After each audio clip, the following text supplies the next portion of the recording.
Good morning, dear students. Welcome back in part 2 working with functions. Right? In the previous video, we have learned what is a function, what are the types of function, and how to use a function, how to call a function, how to define a function. In this video, we will learn about arguments and parameters. तो argument और parameters होते क्या हैं?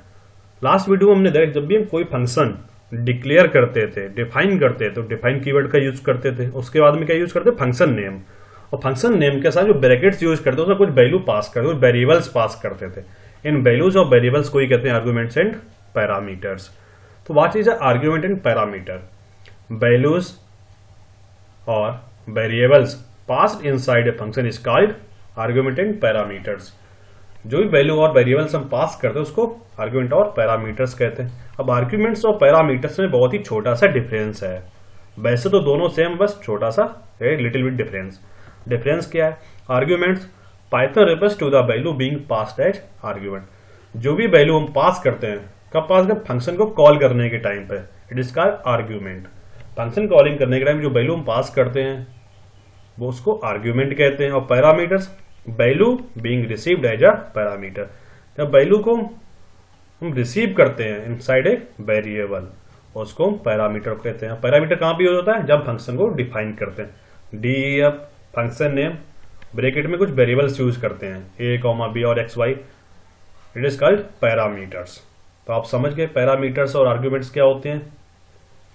Function को define करने के time पे हम पैरामीटर्स यूज करते हैं, फंक्शन को कॉल करने के टाइम पे हम आर्ग्यूमेंट्स का यूज करते हैं।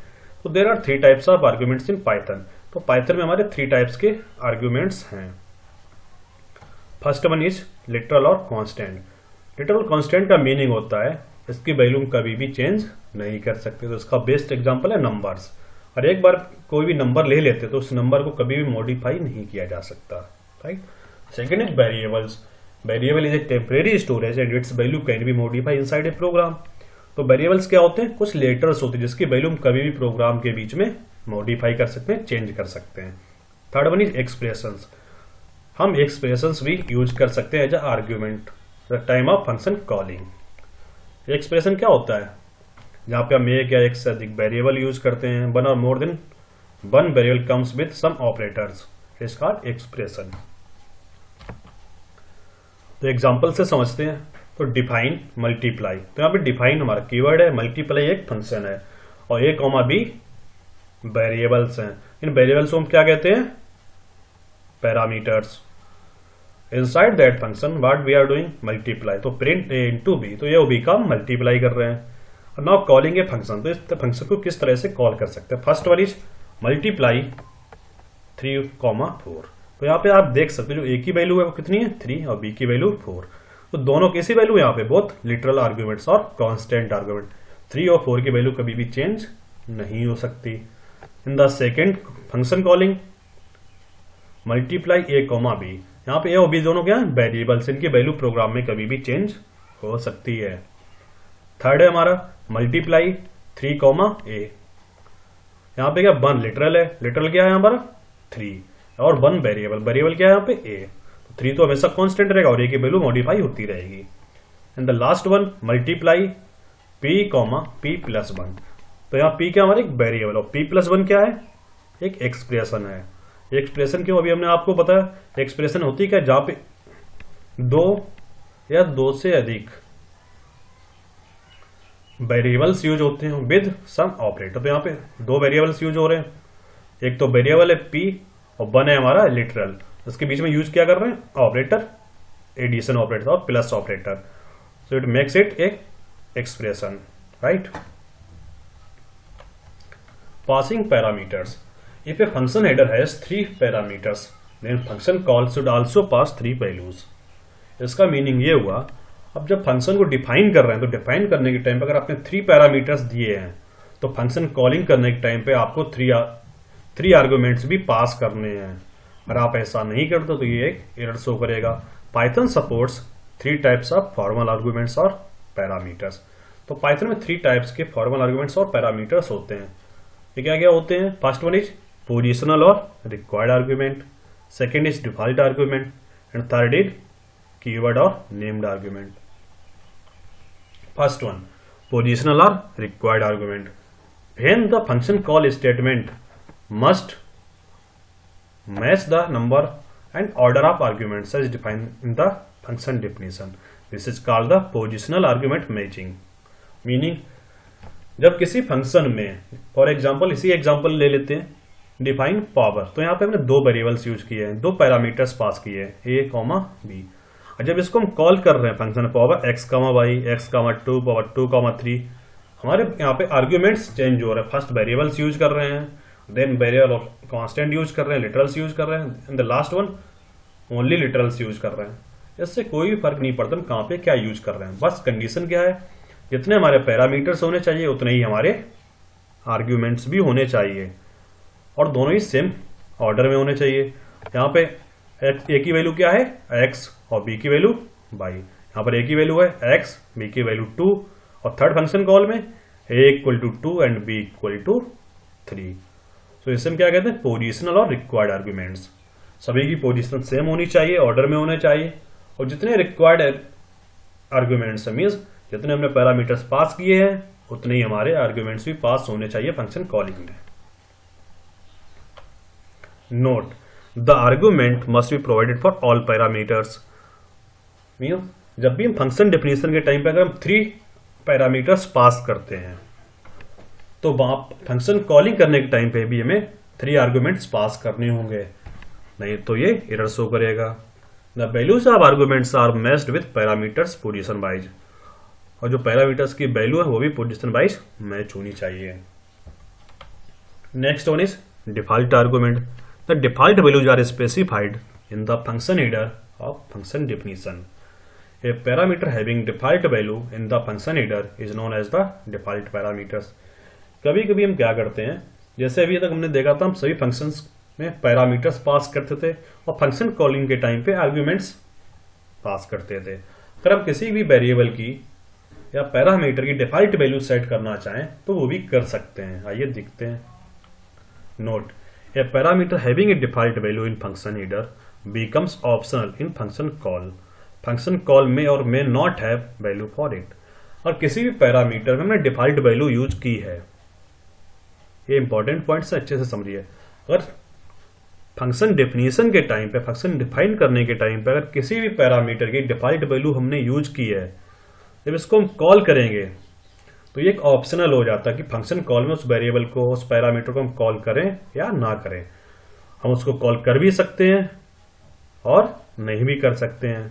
Second point, the default value for parameters are considered only if no value is provided for that parameter in the function call statement.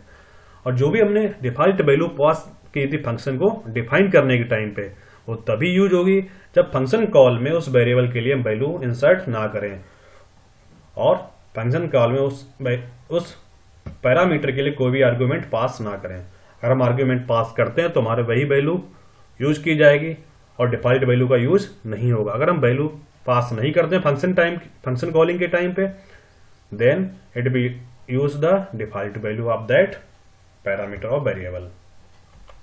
For example, define interest. तो DF interest यहाँ पे एक function है, यहाँ पे 3 variables और 3 parameters हम use कर रहे हैं, principal, time and rate. Rate by default कितना है, 0.10 मीन्स 10%.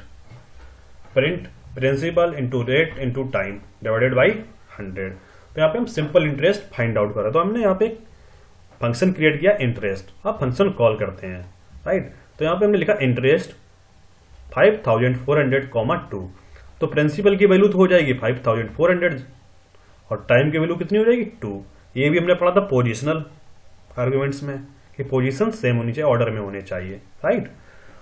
अब बचा रेट. अब रेट की वैल्यू तो हमने यहाँ पे पास की नहीं है और रेट की वैल्यू बाई डिफॉल्ट हमने सेट कर दी है.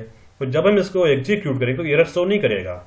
ये क्या करेगा, जो 10% रेट हमने बाई डिफॉल्ट यहाँ पे सेट किया है इस वैल्यू को यूज करेगा और हमें आउटपुट दे देगा. अगर हम यहाँ पे डिफॉल्ट वैल्यू सेट नहीं करते हैं, ठीक है, और डिफॉल्ट वैल्यू रेट के यहाँ पे सेट नहीं करते, इस फंक्शन को कॉल करते हैं तो ये एरर शो कर देगा. क्यों, क्योंकि यहाँ पे हमारे पास 3 पैरामीटर्स हैं और यहाँ पे ओनली 2 आर्ग्यूमेंट्स हैं. द नेक्स्ट फंक्शन कॉल, अगले फंक्शन कॉल में क्या है, प्रिंसिपल की वैल्यू कितनी हो जाएगी 5400 टाइम हो जाएगा 3 ईयर्स और रेट हो जाएगा 15%। यहाँ पे हम 3 वैल्यूज पास कर रहे हैं, हमारे पास 3 पैरामीटर्स भी हैं। अब जब हम इसको एग्जीक्यूट करेंगे तो ये रेट हमारा कितना लेगा 15%, 10% नहीं लेगा। अभी हमने सेकंड नोट पढ़ा था, उसमें क्या कहा था, अगर हम डिफॉल्ट वैल्यू को यूज तब करेंगे जब फंक्शन कॉलिंग के टाइम पे हम वैल्यू पास नहीं करते हैं, आर्ग्यूमेंट्स पास नहीं करते हैं। यहाँ पे हमने आर्ग्यूमेंट पास किया है तो डिफॉल्ट वैल्यू को यूज नहीं करेगा। और फर्स्ट वाले हमने पैरामीटर पास नहीं किया था रेट के लिए, आर्ग्यूमेंट्स पास नहीं किए थे रेट के लिए, तभी हमारे डिफॉल्ट वैल्यू स्टोर कर रहा था और यूज कर रहा था। Note, in a function header any parameter can not have a default value unless all parameters appearing on its right have their default value। इसका मीनिंग ये हुआ, जब भी हम किसी भी पैरामीटर की डिफॉल्ट वैल्यू सेट करते हैं तो वो पैरामीटर हमेशा राइट में आना चाहिए। For example define interest, right. तो यहां पे हम डिफाइन कर रहे हैं एक इंटरेस्ट फंक्शन। तो यहां पे क्या प्रिंट हमारे पैरामीटर प्रिंट टाइम और रेट यहाँ पे कितना है 0.10 मीन्स 10%। ये एक लीगल इक्वेशन है। रूल्स के अकॉर्डिंग क्या होता है, जो हमारा डिफॉल्ट पैरामीटर राइट में आना चाहिए, मीन्स बिल्कुल लास्ट में आना चाहिए, राइट। तो ये हमारा राइट में आ रहा है तो हमारा आंसर करेक्ट है। सेकेंड हम देख सकते हैं डिफाइन इंटरेस्ट। यहाँ पे क्या print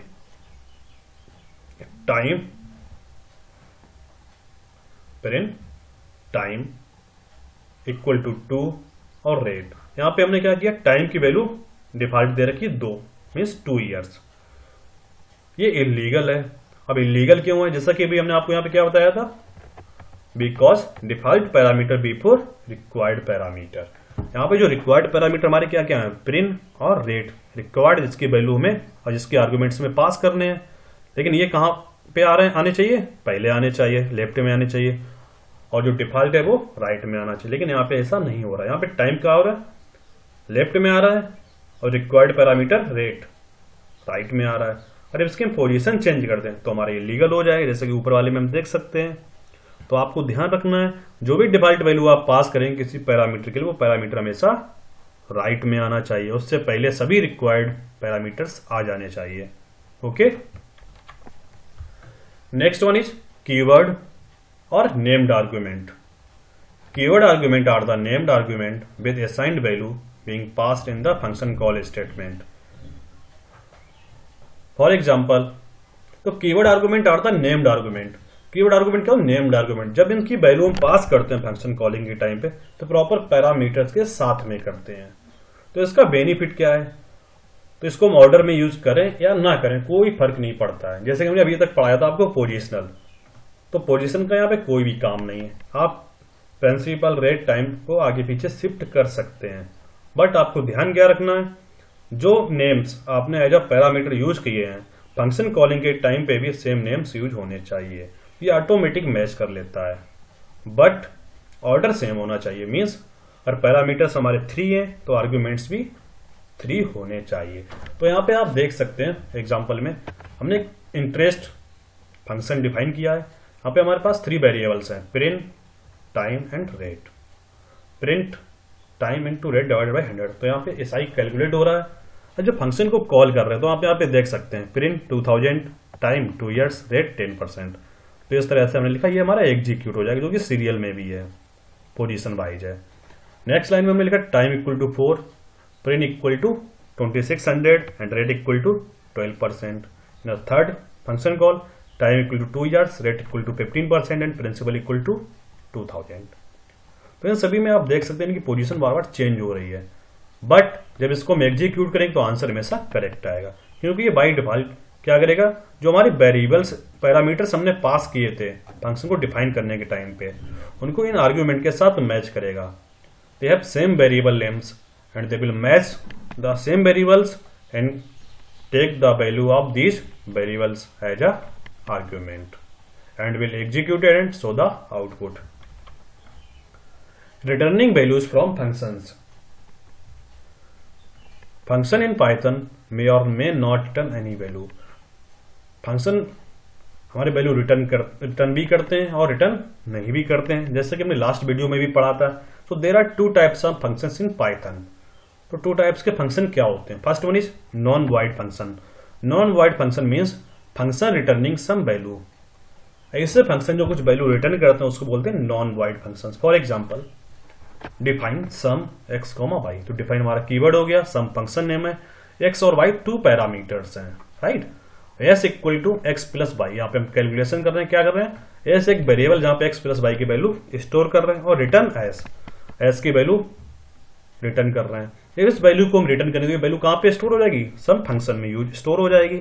now calling at the time of calling a function result equal to sum 5,3। तो हमने यहाँ पे टू वेरिएबल्स पास की, वो टू आर्ग्यूमेंट्स पास किए हैं for two parameters x and y, x equal to 5 and y equal to 3। जो function calling के टाइम पे अब इस फंक्शन को हमने कहां पे स्टोर कर रहे हैं? रिजल्ट वेरिएबल में, और प्रिंट में क्या किया? रिजल्ट प्रिंट कर दिया। तो यहाँ पे रिटर्न का मीनिंग है, और जब भी फंक्शन डेफिनेशन में हम रिटर्न यूज करेंगे then it is called non void function. Non void function always return A value. तो ये हमारा नॉन वॉइड फंक्शन जब भी यूज करते हैं तो यहाँ पे ये वैल्यू रिटर्न करता है, बट वैल्यू प्रिंट नहीं करेगा जब तक हम यहाँ पे प्रिंट स्टेटमेंट फंक्शन कॉल में यूज नहीं करते हैं।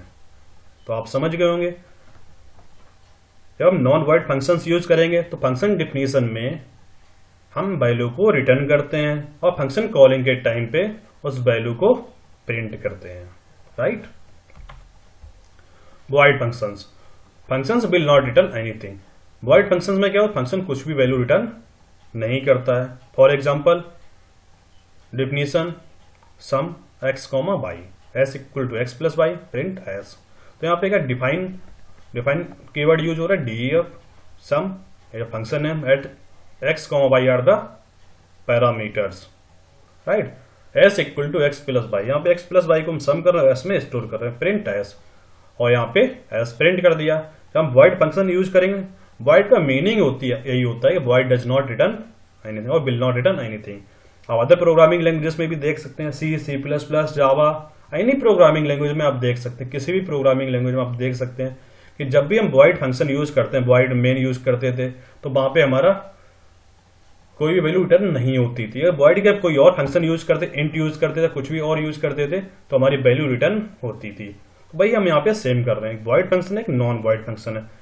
नॉन वॉइड फंक्शन में वैल्यू रिटर्न होती है और वॉइड फंक्शन में वैल्यू रिटर्न नहीं होती है। यहाँ पे जो भी वैल्यू में प्रिंट करनी होती है उसको हम सिंपली प्रिंट स्टेटमेंट के थ्रू प्रिंट कर लेते हैं। तो यहाँ पे आप देख सकते हैं डिफाइन फंक्शन सम में हम प्रिंट एस कर रहे हैं, मीन्स एस की वैल्यू प्रिंट कर रहे हैं, और जब फंक्शन कॉल कर रहे हैं रिजल्ट, तो सिंपली ये वैल्यू प्रिंट हो जाएगी। हमें अलग से कुछ भी प्रिंट करने की नीड नहीं है। Now scope of variables. Scope of variables, parts of program within which a variable is legal and accessible is called a scope of variable। Means कोई भी एक वेरिएबल हम प्रोग्राम में कहां पर यूज कर सकते हैं, किस तरह से उसको एक्सेस कर सकते हैं, कहां पे वो लीगल है, किस तरह से एक्सेस हो सकता है, it is called scope variables. So there are two kinds of scopes in Python. First one is global scope, second one is local scope. ये अदर लैंग्वेज की तरह ही सेम होता है। यहाँ पे हमारे ग्लोबल वेरिएबल्स और लोकल वेरिएबल्स होते हैं, सेम है यहाँ पे लोकल स्कोप वेरिएबल्स और ग्लोबल स्कोप वेरिएबल्स, राइट। तो ग्लोबल स्कोप क्या होता है? व्हेन अ वेरिएबल डिक्लेयर्ड और इनिशियलाइज्ड आउटसाइड ए फंक्शन और method and it is accessed by all functions in a program is called global scope of a variable. Means जब किसी भी function के बाहर हम किसी वेरिएबल को डिक्लेयर करते हैं, इनिशियलाइज करते हैं और उसको फंक्शन के अंदर कॉल करते हैं, आप पूरे प्रोग्राम में कहीं पर भी कॉल कर सकते हैं, किसी फंक्शन में उसको यूज कर सकते हैं, it is called global scope और global variable, right. Local scope, ये local variable is variable defined within a function, such variables are said to have local scope variable. जब किसी वेरिएबल को हम फंक्शन के अंदर डिफाइन करते हैं, ओनली उस फंक्शन में ही यूज कर सकते हैं, उस फंक्शन के बाहर उसको यूज नहीं कर सकते हैं, it is called local scope variable. For example, तो आप इस प्रोग्राम में देख सकते हैं x equal to 5 define function a is the parameter, b equal to a plus 1 return b। तो ये हमारा नॉन वॉइड फंक्शन यूज कर रहे हैं, यहाँ पे वैल्यू रिटर्न कर रहा है b की। y equal to input enter in number. तो यहाँ पे हम क्या करें, y की वैल्यू यूजर के थ्रू इनपुट ले रहे हैं, right. z equal to y plus function of x। तो जो भी हम बाई की वैल्यू इनपुट लेंगे उसका क्या होगा, by Z equal two by plus function of x, function of x की जो भी वैल्यू कैलकुलेट होकर आएगी वो बाई में ऐड हो जाएगी और उसका रिजल्ट जेड में स्टोर हो जाएगा। और नेक्स्ट लाइन में हम जेड की वैल्यू प्रिंट कर लेंगे। Note, variable x y z are the global variables. तो यहाँ पे आप देख सकते हैं एक्स इक्वल टू 5, वाई और जेड ये सभी हमारे ग्लोबल वेरिएबल्स हैं, क्योंकि ये इस फंक्शन के बाहर यूज कर रहे हैं। आप देख सकते हैं फंक्शन ब्लॉक के पूरे ही बाहर यूज किए जा रहे हैं, इसलिए हमारे ग्लोबल वेरिएबल्स हैं। A and b are the local variables, a और बी हमारे लोकल वेरिएबल्स हैं, क्योंकि ये इनसाइड ए फंक्शन यूज हो रहे हैं, इसको हम बाहर से कॉल नहीं कर सकते। Now global keyword, it is used to define a variable inside a function. और किसी भी ग्लोबल वेरिएबल को एक फंक्शन के अंदर यूज करना चाहें, क्रिएट करना चाहें, बट इसको एक्सेस बाहर से करना चाहें, मीन्स जब भी हम किसी फंक्शन को, किसी भी ग्लोबल वेरिएबल को फंक्शन के अंदर इनिशियलाइज करने के बाद बाहर से एक्सेस करना चाहें तो हम ग्लोबल कीवर्ड का यूज करते हैं। एग्जाम्पल आप देख सकते हैं, डिफाइन स्टेट 1। स्टेट 1 हमारा क्या है, फंक्शन नेम है। तो यहाँ पे हमारा एक वेरिएबल ग्लोबल टाइगर्स, तो टाइगर्स एक वेरिएबल है जिसको हमने ग्लोबली डिक्लेयर किया है। टाइगर्स इक्वल टू 15, तो टाइगर की वैल्यू इनिशियलाइज कर दी 15, देन प्रिंट टाइगर्स, और टाइगर की वैल्यू प्रिंट कर रहे हैं। अब इस फंक्शन के हम बाहर आ जाते हैं फंक्शन कॉलिंग के टाइम पे। टाइगर्स इक्वल टू 95, यहाँ पे हमने टाइगर्स की वैल्यू कितनी प्रिंट किए, इनिशियलाइज किए 95, प्रिंट टाइगर्स, और टाइगर्स की वैल्यू प्रिंट कर दी। स्टेट 1 यहाँ फंक्शन को कॉल कर रहे हैं, प्रिंट टाइगर्स, फिर से टाइगर्स को प्रिंट कर रहा है। अब इसका आउटपुट क्या आएगा, तो फर्स्ट इसका आउटपुट आएगा जब प्रिंट टाइगर्स करेंगे 95, क्योंकि इस वैल्यू को ये प्रिंट कर देगा। सेकेंड टाइम क्या होगा, जब ये कॉल किसको कर रहा है, स्टेट फंक्शन को। स्टेट फंक्शन में टाइगर्स की वैल्यू कितनी है 15, पहले इसकी वैल्यू कितनी थी 95। तो हम यूज क्या कर रहे हैं, वेरिएबल्स। तो अभी हमने आपको बताया था variables is a temporary storage, it's value can be modified inside a function. तो इसकी वैल्यू प्रोग्राम में मॉडिफाई की जा सकती है। तो इसकी इनिशियल वैल्यू कितनी थी 95, अब हमने इसको मॉडिफाई क्या कर दिया 15, ठीक है। अब जब इसको हम प्रिंट करेंगे, यहाँ पे स्टेट 1 को कॉल करेंगे, प्रिंट फंक्शन एग्जीक्यूट होगा, तो इसका आंसर आएगा 15। नेक्स्ट टाइम फिर से डायरेक्टली अगर प्रिंट करते हैं प्रिंट टाइगर्स, तब भी इसका आंसर 15 ही आएगा, क्योंकि इसको हम मॉडिफाई कर चुके हैं। Thank you students.